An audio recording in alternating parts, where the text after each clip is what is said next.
بسم اللہ الرحمن الرحیم۔ آپ سبھی صحافی حضرات کو، پترکار بھائیوں اور بہنوں کو سلام و آداب۔ جماعت اسلامی ہند کی اس ماہانہ پریس کانفرنس میں آپ سبھی کا استقبال ہے، سواگت ہے، اور خاص طور سے خصوصی استقبال اس لیے ہے کہ کافی عرصے کے بعد ہم یہ پریس کانفرنس آف لائن کر رہے ہیں۔ اب تک ہم آن لائن پریس کانفرنسز کرتے رہے کووڈ کی وجہ سے، تو آپ سبھی کا ایک بار پھر سے اس offline physical press conference میں ہم مرکز کی اس بلڈنگ میں آپ کا استقبال کرتے ہیں۔ آج کی پریس کانفرنس میں ہم نے 3 ایشوز کو جگہ دی ہے، اور ظاہر ہے اور دوسرے ایشوز آپ کے سوالات کی ذریعے سے ہم تک پہنچیں گے۔ سب سے بڑا جو اس وقت ایشو ہے ہماری نگاہ میں، وہ عالمی سطح پر جو جنگ کا ایک بڑا خطرہ پیدا ہو گیا ہے۔ رشیا کی طرف سے یوکرین پر پچھلے 9-10 دنوں سے جس طرح کی جارحیت جاری ہے، اور جس طرح سے یوکرین پر اور وہاں کے شہروں پر حملے ہو رہے ہیں، اور اب تو وہاں کے ایٹمک سینٹر پر بھی حملہ کیا گیا ہے اور قبضہ بھی کر لیا گیا ہے، ایسا بتایا جا رہا ہے خبروں میں۔ اور یہ صورتحال پوری دنیا کے لیے اور ہم سب کے لیے بہت تشویش کی ہے، بہت افسوس کی ہے۔ اور تعجب کی بات یہ ہے کہ ایک طرف تو رشیا ہے جس نے اب یوکرین پر حملہ کیا ہے اور یوکرین کی تباہی جاری ہے۔ یہی رشیا تھا جس نے افغانستان پر پہلے بھی قبضہ کیا تھا اور پہلے بھی افغانستان کو نشانہ بنایا تھا۔ اور دوسری طرف وہ دوسری طاقتیں ہیں جو اس حملے کی مخالفت کر رہی ہیں، لیکن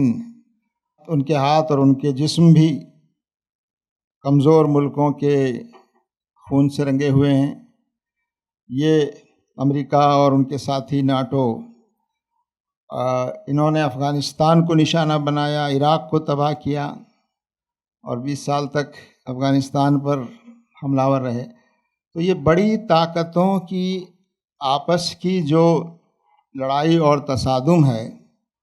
اس کا نقصان اور خمیازہ چھوٹے ملکوں کو، کمزور ملکوں کو بھگتنا پڑ رہا ہے۔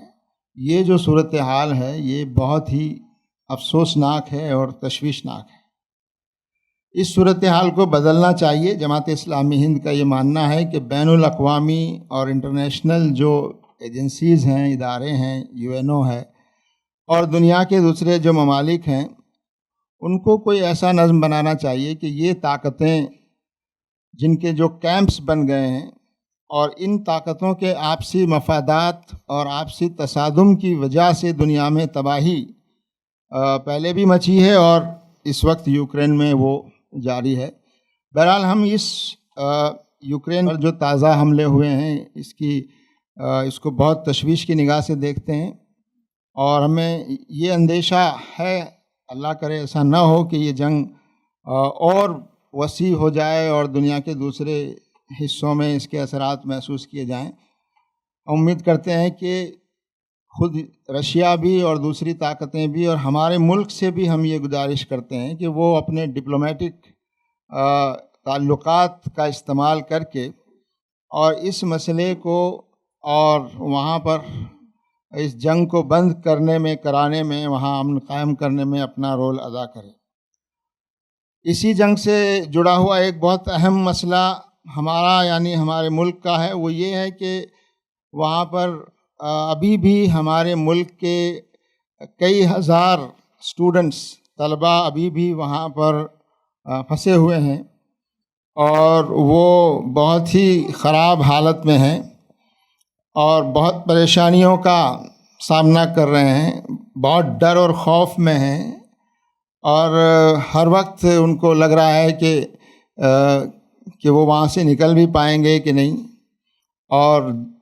آپ سمجھ سکتے ہیں کہ جنگ کے حالات میں جب آپ آس پاس گولیاں برس رہی ہوں، بم گر رہے ہوں اور تباہی ہو رہی ہو، ایسے حالات میں ہمارے یہ نوجوان بچے جو وہاں ایک بے بسی کی حالت میں ہیں. یقیناً کچھ دن پہلے ہماری حکومت نے کچھ لوگوں کو وہاں سے لانے کا انتظام کیا اور کارروائی شروع کی ہے.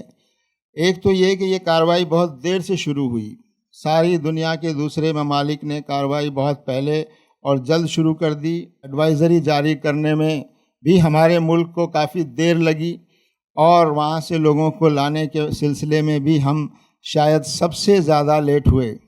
اور ابھی بھی ہمارے کئی ہزار طلباء، نوجوان بچے ابھی بھی وہاں پر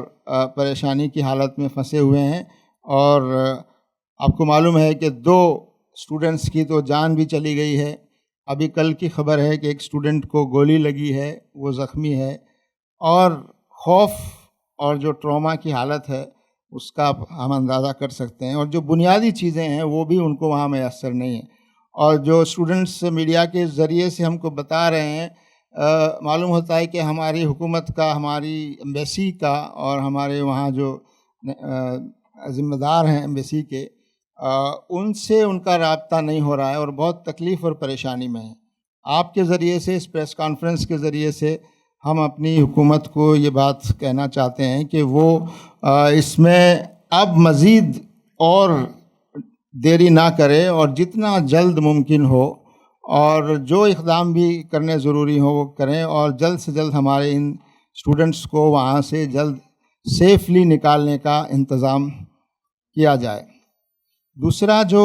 عنوان آج کی پریس کانفرنس میں ہم نے رکھا ہے وہ 5 اسٹیٹس میں جو اسمبلی الیکشنز ہیں اس کا آخری مرحلہ پرسوں یعنی 7 مارچ کو ہونے والا ہے. 7 مارچ کو آخری فیز کی پولنگ ہے، اور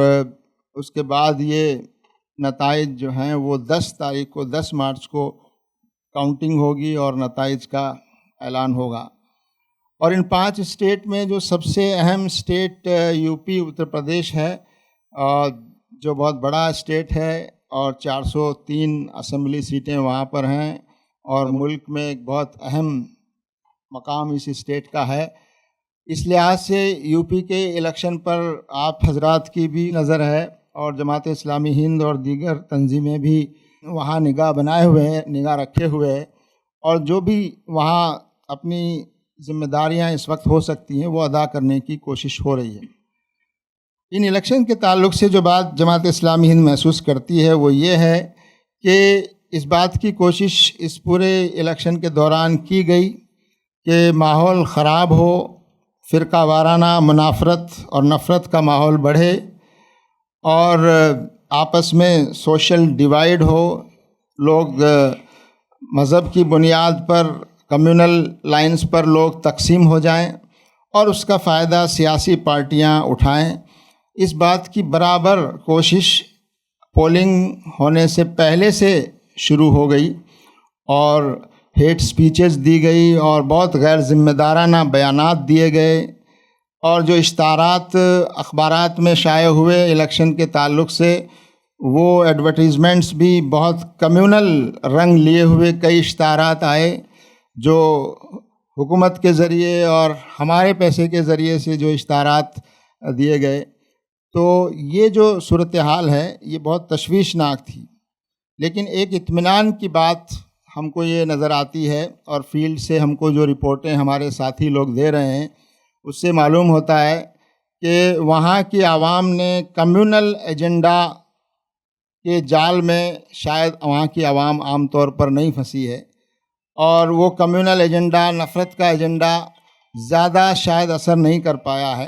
ایسا لوگ بتاتے ہیں، لوگ محسوس کرتے ہیں. تو یہ ایک اچھی علامت ہے، اور اس کے نتیجے میں لوگ جو ریئل ایشوز ہیں، جو لوگوں کے مسائل ہیں، ان پر الیکشن میں بات چیت ہوئی ہے، اور وہاں کی عوام کا جو رسپانس نظر آتا ہے، باہر جو رسپانس نظر آتا ہے، وہ رسپانس کمیونل ایجنڈا کو ریجیکٹ کرنے والا رسپانس نظر آتا ہے.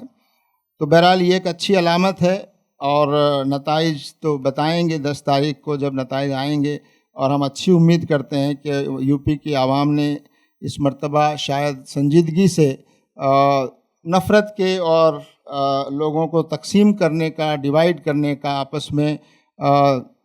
لڑانے کا جو ایجنڈا تھا، اس ایجنڈا کو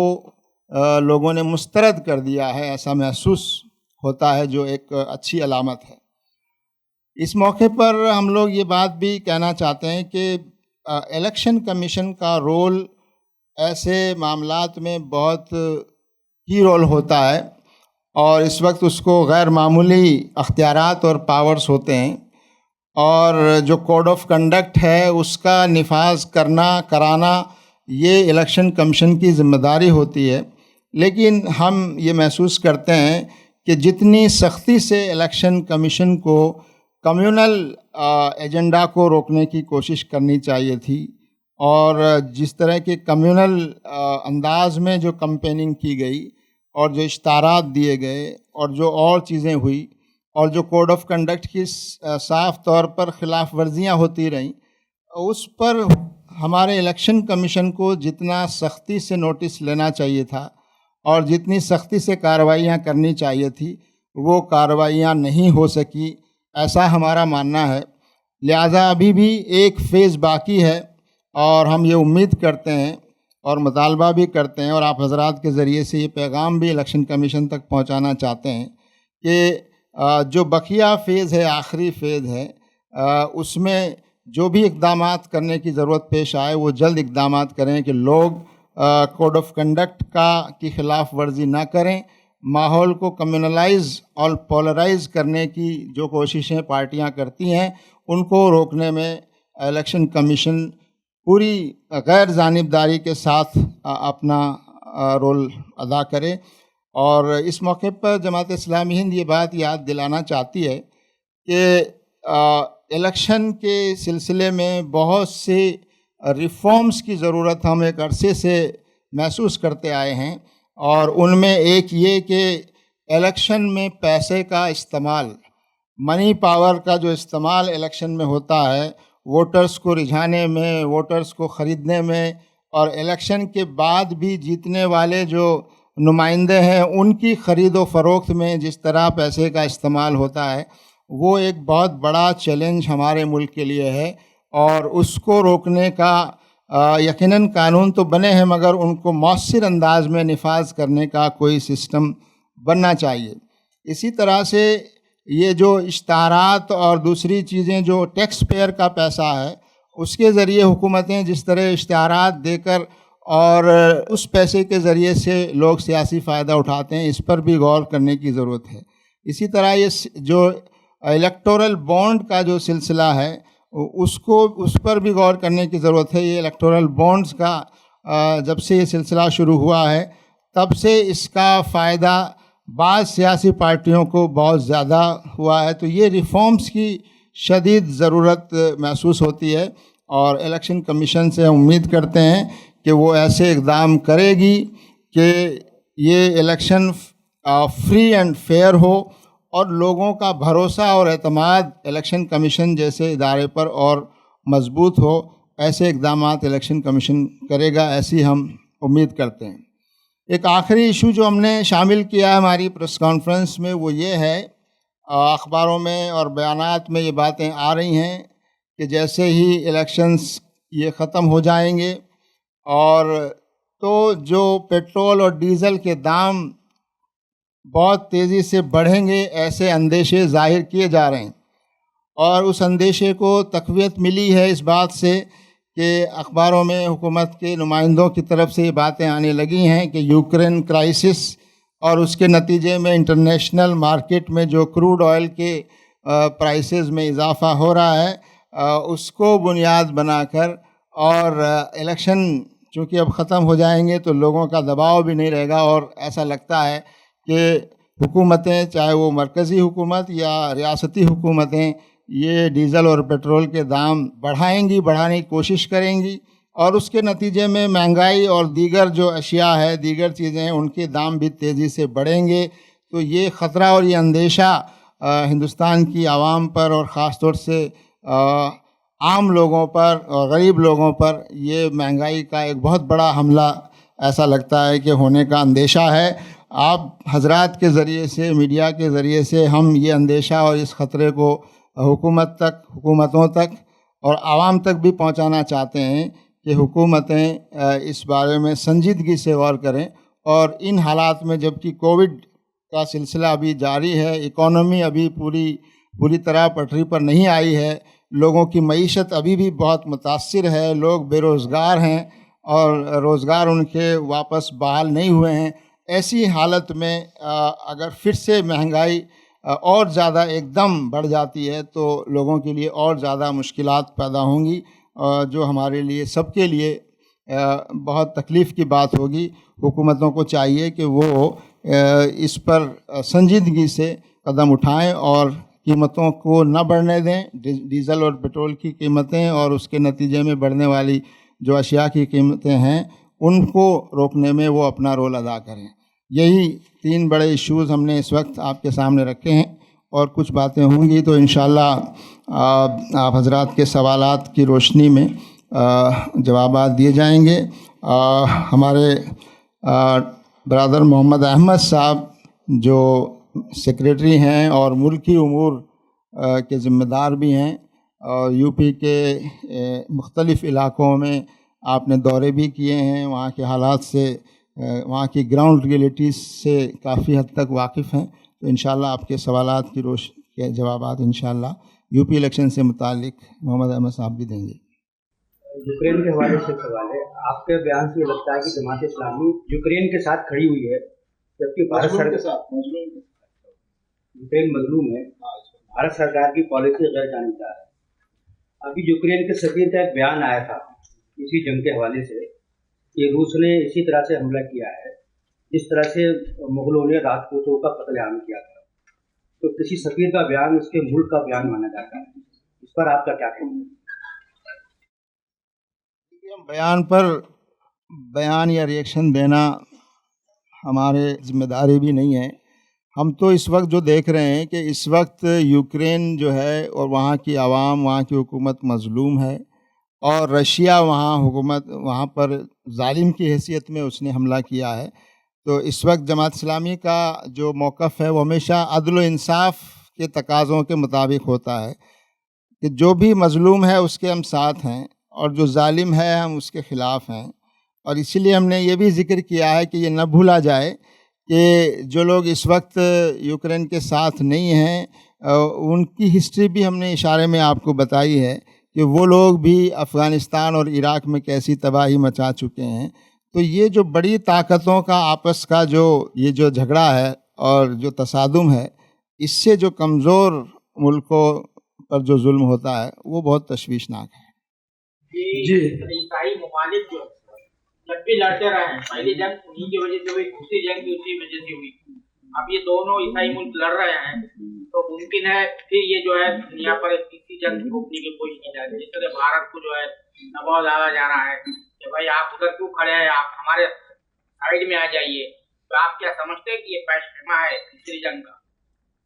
مجھے لگتا ہے اس کا مذہب سے کوئی تعلق نہیں ہے، اور یہ ملکوں کا اور طاقتوں کا آپسی تصادم ہے۔ طاقتور عیسائی لفظ بول رہے ہیں تو اس میں عیسائی مذہب انڈائریکٹلی آ جاتا ہے، عیسیٰ علیہ السلام کی شخصیت کا بھی ذکر اس میں نظر آ رہا ہے، تو اس کو کسی مذہب سے جوڑنا مناسب نہیں ہے۔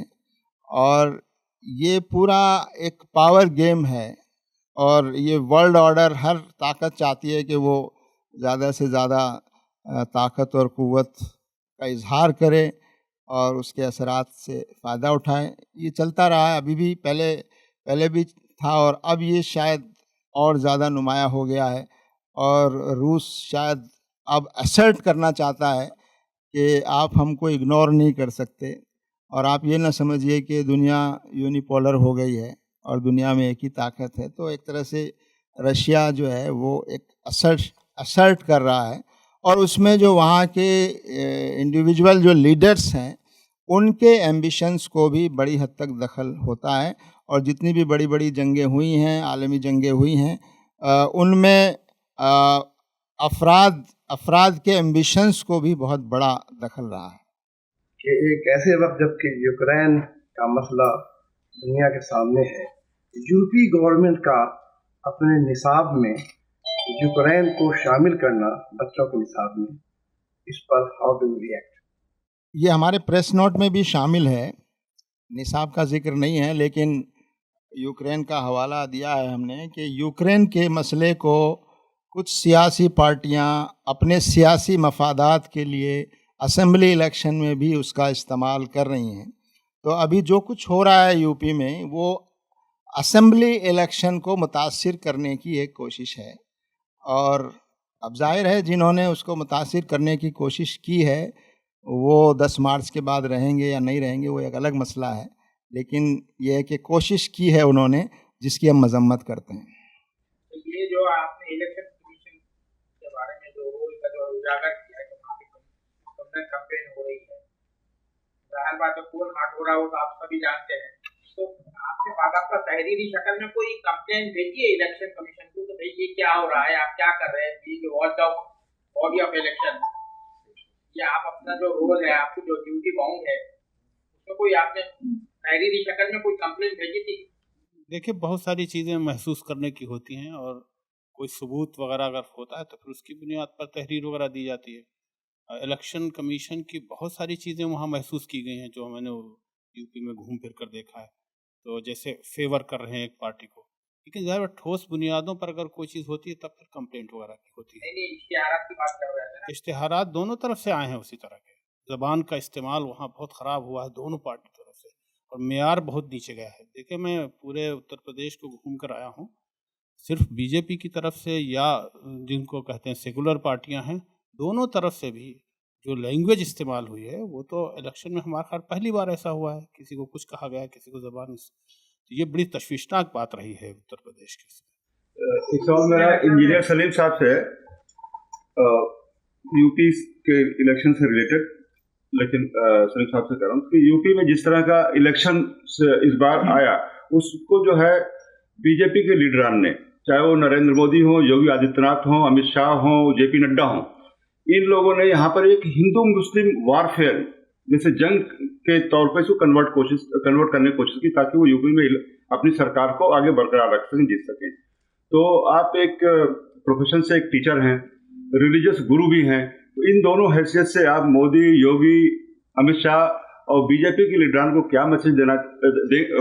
دینا چاہیں گے کہ ہندوستان کو اس طرح کے ایک وار فیئر میں نہ دھکیلیں بلکہ یہاں پر شانتی اور سدبھاؤ قائم رہے؟ دیکھیے ہم تو کسی فرد کی کوئی حیثیت نہیں سمجھتے، چاہے وہ کتنا ہی بڑا ہو، ہم تو اصولوں کی بات کرتے ہیں. جو آدمی بھی غلط کر رہا ہے، جو پارٹی بھی غلط کر رہی ہے، ہم اس کے خلاف ہیں کہ یہ جو ہو رہا ہے سوسائٹی میں اور جس وجہ سے بھی کیا جا رہا ہے یہ بہت خطرناک ہے،